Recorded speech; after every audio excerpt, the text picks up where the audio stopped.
செய்திகளை பார்த்து வருகிறோம். கடலூர் மாவட்டம் குழந்தைக்குப்பத்தில் கிராவல் கடத்தல் தொடர்பாக அதிமுக பிரமுகர்களிடையே பிரச்சனை ஏற்பட்டிருக்கிறது. இது தொடர்பாக அண்மை செய்திகளோடு இணைகிறார் எமது செய்தியாளர் பாரி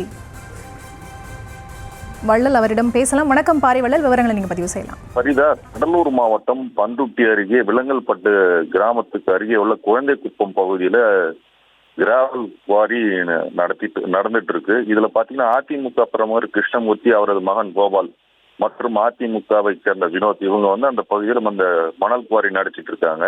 இந்நிலையில இந்த மணல் குவாரி நடத்துவதில் இவங்களுக்கு இருவருக்கு இடையே அடிக்கடி பிரச்சனை ஏற்பட்டு இருந்தது. இந்நிலையில நேற்று வினோத் தனது ஆதரவாளர்களுடன் சேர்ந்து அந்த கிருஷ்ணமூர்த்தி மற்றும் கோபால் அவர்கள் நடத்தி வர குவாரியில சென்று தகராறுல ஈடுபட்டதா தெரிய வருது. இந்த நிலையில பாத்தீங்கன்னா கிருஷ்ணமூர்த்தியின் மகன் கோபால் அவர் தன்னிடம் இருக்கும் கைத்துப்பாக்கி எடுத்து காட்டி அங்கு வந்தவர்களை மிரட்டுகிறார். அதாவது தங்களுக்கு கொலை செய்யும் நோக்கத்தோடு மிரட்டுவதாக அவங்க தெரிவிச்சிருக்காங்க.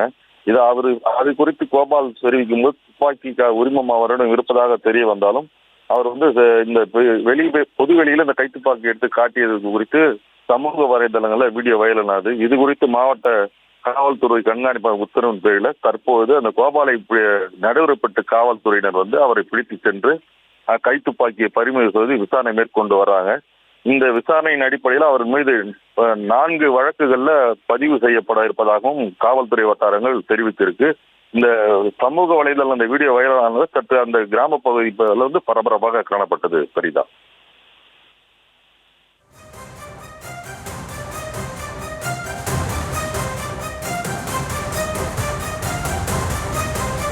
விவரங்களுக்கு நன்றி பாரி வள்ளல்.